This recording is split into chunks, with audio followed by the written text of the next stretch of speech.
ಎಲ್ರಿಗೂ ನಮಸ್ಕಾರ. ನಾನು ಕಾಂಚನ. ಕ್ರೀಡಾ ಜಗತ್ತಿನಲ್ಲಿ ಸಾಧನೆ ಮಾಡೋದು ಹೊಸದೇನಲ್ಲ ಅಲ್ವಾ? ಆದ್ರೆ ಇದ್ರ ಮಧ್ಯೆ ತುಂಬಾ ಚಿಕ್ಕ ವಯಸ್ಸಿನಲ್ಲೇ ಸಾಧನೆ ಮಾಡೋ ವಿಷಯ ಅಂತ ಅಂದ್ರೆ ಎದ್ದು ಕಾಣುತ್ತೆ. ಅದಕ್ಕಿಂತ ಹೆಚ್ಚಾಗಿ ಅಂಗವಿಕಲರಾಗಿದ್ದುಕೊಂಡು ಸಾಧನೆ ಮಾಡೋ ದಾರಿ ಹಿಡಿತೀನಿ ಅಂತ ಅಂದ್ರೆ ಅದು ಅಷ್ಟು ಸುಲಭದ ಮಾತಲ್ಲ. ಕೈಕಾಲುಗಳೆಲ್ಲ ಚೆನ್ನಾಗಿರೋರು ಸಾಧನೆ ಮಾಡೋದೇ ತುಂಬಾ ಅಪರೂಪದ ವಿಷಯ ಆಗಿರುವಾಗ, ಇನ್ನು ಕಾಣ್ದಿರೋರು ಇಲ್ಲ ಕೈಕಾಲುಗಳು ಇಲ್ದಿರೋರಾಗಿರ್ಬೋದು, ಈ ತರದವ್ರು ಸಾಧನೆ ಮಾಡಿದಾಗ ಇಂಥವ್ರ ಕಥೆಗಳು ಎಲ್ರಿಗೂ ಮಾದರಿ ಆಗಿರ್ತವೆ ಅಲ್ವಾ? ಸೊ ಇವತ್ತಿನ ವಿಡಿಯೋನಲ್ಲಿ ಅಂತದ್ದೇ ಒಂದು ಸ್ಟೋರಿ ಬಗ್ಗೆ ತಿಳ್ಕೊಳ್ಳೋಣ. ಭಾರತದ ಗೋಲ್ಡ್ ಗರ್ಲ್, ವಿಶ್ವದ ನಂಬರ್ 1 ಪ್ಯಾರಾ ಆರ್ಚರ್ ಆಗಿರುವಂತಹ ಶೀತಲ್ ದೇವಿ ಬಗ್ಗೆ ತಿಳ್ಕೊಳ್ಳೋಣ. ಈಕೆ ಆರಂಭದ ದಿನಗಳು ಹೇಗಿತ್ತು, ಆರ್ಚರಿಗೆ ಬಂದಿದ್ದು ಹೇಗೆ, ಇದೆಲ್ಲದ್ರ ಬಗ್ಗೆ ಇವತ್ತಿನ ವಿಡಿಯೋನ ತಿಳ್ಕೊಳ್ಳೋಣ. ಅದಕ್ಕೂ ಮುಂಚೆ ಕಾಂಚನ ಚಾನಲ್ಗಿನ್ನೂ ಸಬ್ಸ್ಕ್ರೈಬ್ ಮಾಡ್ಕೊಂಡಿಲ್ಲ ಅಂತ ಅಂದ್ರೆ ದಯವಿಟ್ಟು ಸಬ್ಸ್ಕ್ರೈಬ್ ಮಾಡ್ಕೊಳ್ಳಿ, ಸಪೋರ್ಟ್ ಮಾಡಿ. ಹಾಗೇನೆ ಇವತ್ತಿನ ವಿಡಿಯೋನಲ್ಲಿ ಒಂದು ಇನ್ಸ್ಪೈರಿಂಗ್ ಸ್ಟೋರಿ ಬಗ್ಗೆ ತಿಳ್ಕೊಳ್ತಾ ಹೋಗೋಣ ಬನ್ನಿ.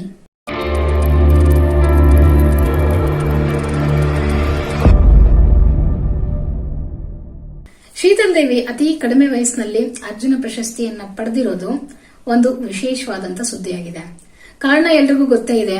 ತನ್ನ ಎರಡೂ ಕೈಗಳಿಲ್ಲ ಅಂತ ಅಂದ್ರೂ ತನ್ನ ಕಾಲುಗಳಿಂದ ತನ್ನ ಪ್ರತಿಭೆಯನ್ನ ತೋರಿಸಿ 2023ರ ಏಷ್ಯನ್ ಪ್ಯಾರಾ ಗೇಮ್ಸ್ ನಲ್ಲಿ 2 ಚಿನ್ನದ ಪದಕಗಳು ಮತ್ತೆ 1 ಬೆಳ್ಳಿ ಪದಕವನ್ನ ಗೆದ್ದು ಪ್ರಪಂಚದ ಮೊದಲ ತೋಳುಗಳಿಲ್ಲದ ಮಹಿಳಾ ಬಿಲ್ಲುಗಾರ್ತಿಯಾಗಿದ್ದಾರೆ.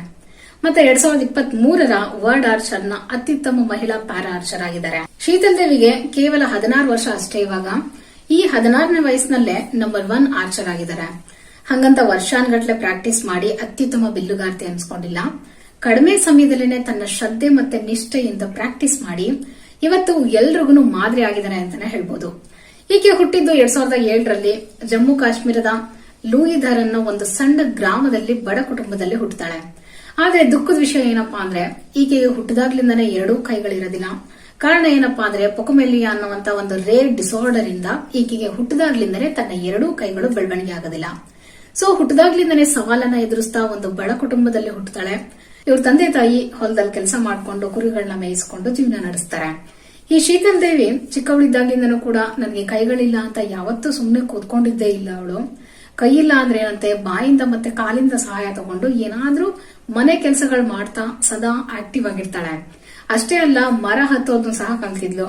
ಕಾಲ್ಗಳು ಮತ್ತೆ ತನ್ನ ದೇಹದ ಸಹಾಯದಿಂದ ಮರ ಹತ್ತೋದನ್ನು ಸಹ ಕಲ್ತಿದ್ಲು. ಯಾರಿಗಾದ್ರೂ ಆಗಿರ್ಲಿ ಫಿಸಿಕಲಿ ಯಾವ್ದಾದ್ರು ಒಂದು ಪಾರ್ಟ್ ಇಲ್ಲ ಅಂತ ಅಂದ್ರೆ ಅವ್ರಿಗೆ ಮನಸ್ಸಿನಲ್ಲಿ ಸದಾ ಯಾವಾಗ್ಲೇನೋ ಒಂದು ಚಿಂತೆ ಅನ್ನೋದು, ಕೊರತೆ ಅನ್ನೋದು ಕಾಡ್ತಾನೆ ಇರುತ್ತೆ. ಈಕೆಗೂ ಕೂಡ ಆ ರೀತಿ ಒಂದು ಚಿಂತೆ, ಕೊರತೆ ಅನ್ನೋದು ಕಾಡ್ತಾ ಇತ್ತು.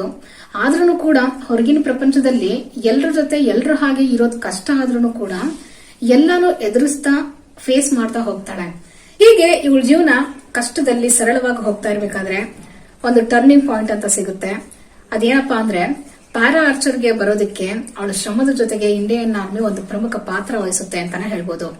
ಯಾಕಂದ್ರೆ 2019ರಲ್ಲಿ ಜಮ್ಮು ಮತ್ತೆ ಕಾಶ್ಮೀರದ ಕಿಶ್ತ್ವಾರ್ನಲ್ಲಿ ಇಂಡಿಯನ್ ಆರ್ಮಿ ಒಂದು ಯೂತ್ ಇವೆಂಟ್ ಅಥವಾ ಯುವ ಕಾರ್ಯಕ್ರಮವನ್ನ ಆಯೋಜಿಸಿರುತ್ತೆ.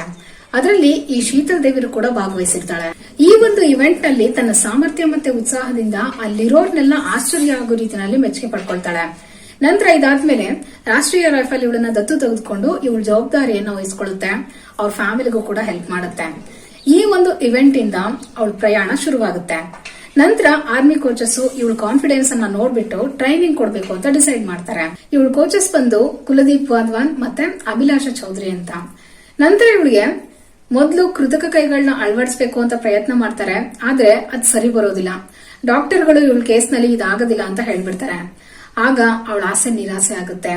ಆದ್ರೆ ಈ ಪ್ರಯತ್ನ ವಿಫಲ ಆದ್ರೂ ಈಕೆ ತನ್ನ ಕಾಲುಗಳು ಮತ್ತೆ ದೇಹನ ಬಳಸ್ಕೊಂಡು ಮರಗಳನ್ನ ಹತ್ತುತ್ತಿದ್ಲಲ್ಲ, ಇದರಿಂದ ಅವಳ ದೇಹ ತುಂಬಾ ಬಲವಾಗಿರುತ್ತೆ. ಸೊ ಈ ವಿಷಯ ಕೈಗಳಿಲ್ಲ ಅಂದ್ರೂ ದೇಹ ತುಂಬಾ ಬಲವಾಗಿದೆ ಅಂತ ಗೊತ್ತಾಗುತ್ತೆ. ಆಗ ಇವಳಿಗೆ ಕೃತಕ ಕೈಗಳನ್ನ ಹಾಕೋದಿಕ್ಕಾಗೋದಿಲ್ಲ ಅಂತ ಗೊತ್ತಾದ್ಮೇಲೆ ಕೋಚಸ್ಗೂ ಕೂಡ ಇದು ಒಂದು ಸವಾಲಾಗುತ್ತೆ.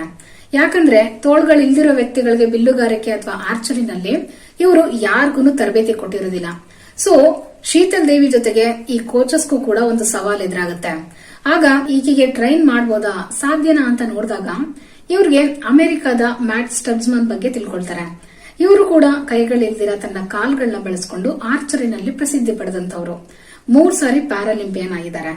ಸೊ ಇವ್ರ ಬಗ್ಗೆ ಗೊತ್ತಾಗುತ್ತೆ ಅವ್ರಿಗೆ. ನಂತರ ಇವ್ರ ಬಗ್ಗೆ ಗೊತ್ತಾದ್ಮೇಲೆ ಈಕೆಗೆ ಎದೆಯಿಂದ ಮತ್ತೆ ಪಾದಗಳನ್ನ ಬಳಸ್ಕೊಂಡು ಶೂಟ್ ಮಾಡೋ ರೀತಿನಲ್ಲಿ ವಿಶೇಷವಾಗಿರೋ ಬಿಲ್ಲನ್ನ ಅವಳಿಗೋಸ್ಕರ ಸಿದ್ಧಪಡಿಸ್ತಾರೆ.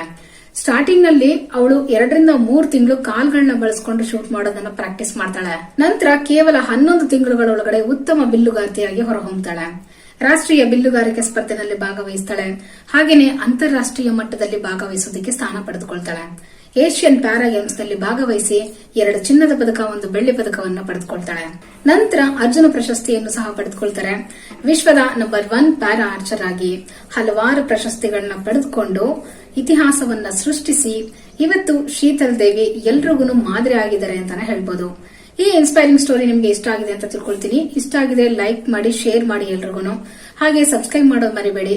ಮತ್ತೆ ಮುಂದಿನ ವಿಡಿಯೋ ನಾನು ಸಿಗ್ತೀನಿ. Thank you all. ಬಾಯ್.